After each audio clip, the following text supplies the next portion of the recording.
Halo teman-teman yang berbahagia, berjumpa kembali dengan saya Dr. Andri, spesialis kedokteran jiwa dari Rumah Sakit EMC Alam Sutra Tangerang. Di kesempatan kali ini, saya ini lagi di Jogja, kebetulan ya.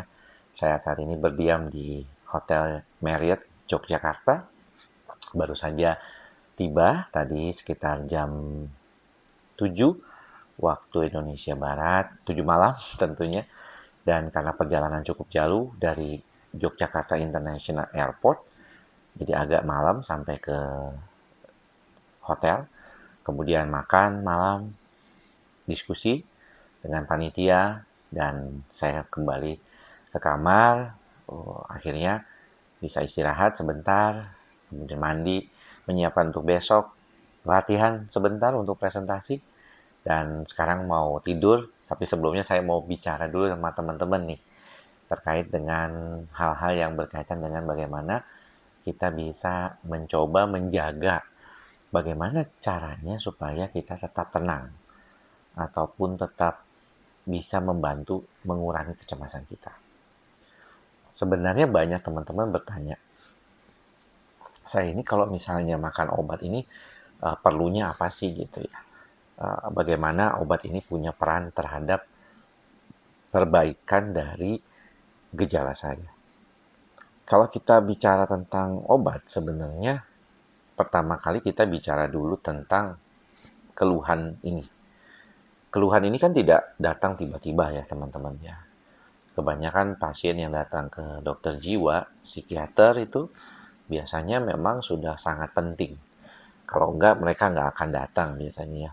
Banyak di antaranya itu lebih dominan menunggu dulu. Atau karena mereka nggak tahu. Ya, karena gejala yang paling dominan sering datang adalah gejala-gejala yang berkaitan dengan gejala fisik. Seperti gangguan lambung, sulit tidur, muscle tension atau otot dan kaku ya.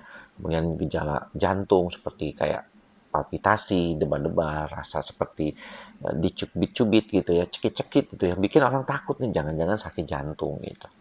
Namun ketika diperiksa dengan teman-teman sejawat dokter penyakit dalam, dokter jantung, dan dokter saraf tidak menemukan adanya perbaikan.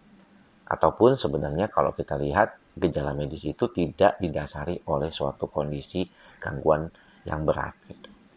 Nah, kondisi medis umum yang kemudian tidak ada problem, tetapi bukan berarti gangguan ini tidak ada. Problemnya sebenarnya banyak dikaitkan dengan sistem saraf otonom yang sudah kita sering bahas, yaitu parasimpatis dan simpatis yang terpicu akibat amigdala yang terlalu berlebihan kerjanya. Problem seperti ini seringkali menjadi masalah karena kadang-kadang kita nggak tahu nih sebenarnya yang menjadi dasar duluan tuh yang mana. Makanya di dalam berbagai kali saya bertemu dengan pasien, saya selalu menekankan, sebenarnya ketika orang itu mengalami gejala, baik gejala yang berkaitan dengan fisik maupun mental, agak susah untuk dipisahkan. Namun kalaupun teman-teman itu atau pasien mau memisahkan gejalanya, maka kita bisa lihat nih, contoh ya, si pasien ini memang bergejala kegangguan lambung misalnya. Nah, kalau kita lihat, ternyata ada yang memang sebenarnya dia tuh masalahnya di lambung gitu. Jadi gejala lambung itu memang beneran ada gitu. Tapi gejala lambung ini ternyata tidak serta-merta berkaitan langsung dengan timbulnya kecemasan yang signifikan. Gejala cemasnya baru muncul setelah gejala lambungnya tidak dapat dipahami dan diperbaiki dengan baik. Jadi si pasien itu kebingungan, kenapa nih nggak baik-baik gejalanya? Selain daripada faktor emosional psikologis terkait dengan misalnya kenapa kok nggak baik-baik, bingung seperti itu, yang paling harus diperhatikan adalah bahwa problem ini terkait dengan sistem saraf pusat. Jadi si saraf di lambungnya tersebut ya, yang dinamakan enteric nervous system atau sistem saraf enterik, itulah yang punya hubungan dengan sistem-sistem lainnya.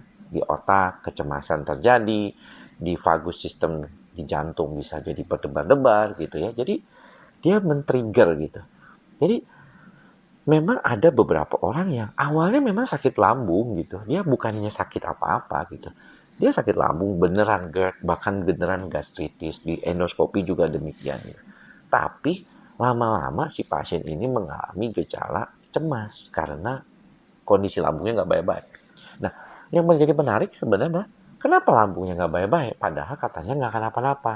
Nah, memang ini ada faktor lain lah ya. Dispepsia fungsional ini seolah-olah tidak sesederhana yang kita lihat. Ya, ada faktor makanan, ada faktor kerentanan genetik, ada kondisi yang terkait dengan kecemasan itu sendiri. Jadi mana kecemasan itu sendiri sebenarnya mulai ada karena kadang-kadang kita itu tidak terlalu memahami gitu ya kondisi kalau kecemasan itu tidak terlalu bergejala yang berat.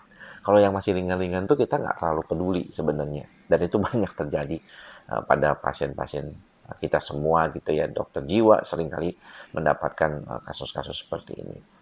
Jadi nggak usah heran teman-teman. Yang kedua adalah faktor yang berkaitan dengan kecemasan itu sendiri dan bergejala fisik. Nah ini sebenarnya di dalam penelitian banyak banget karena kalau kita melihat perspektif dari gangguan kecemasan itu seolah-olah tidak disadari sebagai gejala emosional psikologis tapi sebagai gejala fisiknya. Jadi nggak usah heran teman-teman yang nonton dari YouTube channel saya ini seringkali merasakan dulu kayaknya nggak begini-begini banget deh rasanya, nggak cemas, nggak ada gejala-gejala fisik gitu, waktu masih muda gitu ya. Tapi makin bertambah usia kok kelihatannya ada gitu, kayak nabung gitu ya, pelan-pelan ya. Nah, dari itulah mengapa di dalam mantra kita bersama, ikhlas, sabar, dan sadar, penekanan pada sadar ini menjadi sangat penting.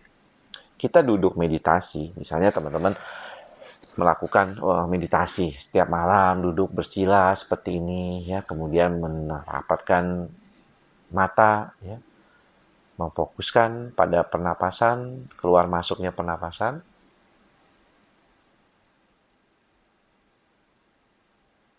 Nah, sebenarnya latihan seperti ini tuh bertujuan untuk membuat kesadarannya itu semakin baik. Kita berupaya selalu berada pada kondisi saat ini dan sekarang. Dan dengan kemampuan kesadaran yang baik itu, kita bisa jadi memahami dari mana sebenarnya sumber kecemasan kita. Karena seringkali kita tuh denial. Ya, denial itu menolak gitu ya. Bahwa sebenarnya apa yang terjadi di dalam kehidupan kita ini seringkali merupakan suatu hal yang memicu terjadinya gejala-gejala psikosomatik kita. Jadi nggak heran tuh teman-teman mungkin kalau dibilang banyak yang nggak tahu ya dok ya dasarnya. Betul.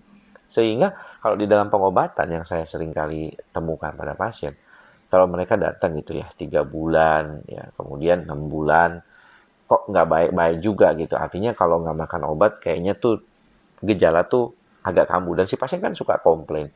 Aduh kok saya terus makan obat, ini ketergantungan nih sama obatnya. Bukan ketergantungan, tetapi masih membutuhkan. Karena ya itu tadi, kalau nggak diminum rasanya kayaknya ada yang kurang. Di otaknya itu nggak bisa seimbang jalannya gitu, nggak sesuai gitu. Dan akhirnya menjadi problem di dalam kehidupan kita sehari-hari. Maka daripada itu, teman-teman, ya saya udah mulai ngantuk ya.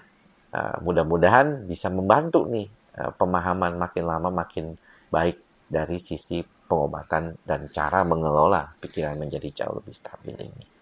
Jadi selain mengenali, mengetahui dasarnya, tahu mesti ke dokter mana, teman-teman juga perlu belajar terus ya, mengetahui sumber dasar dari segala macam kondisi kecemasan ini. Kita sebenarnya pasti memahaminya, nggak perlu hipnoterapi kadang-kadang ya. Cukup dengan melatih kesadaran, melatih kemampuan kita untuk melihat ke dalam diri kita, ke dalam pikiran kita, hal-hal saja apa yang bisa membuat bisa nggak nyaman di otak kita. Kalau itu semakin lama semakin baik, teman-teman pasti akan lama-lama bisa membantu diri teman-teman supaya menjadi jauh lebih stabil lagi. Saya berharap teman-teman bisa melakukannya dengan tetap menjalankan mantra kita bersama ya, ikhlas, sabar, dan sadar. Semoga apa yang kita bincangkan di malam kali ini Padahal besok sih akan munculnya jam 12 siang ya biasanya saya.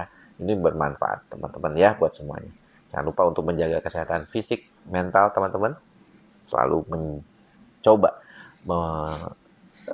membantu diri teman-teman menjadi jauh lebih baik lagi dengan mengingat mantra kita bersama dan melaksanakan yang tentu ikhlas, sabar, dan sadar.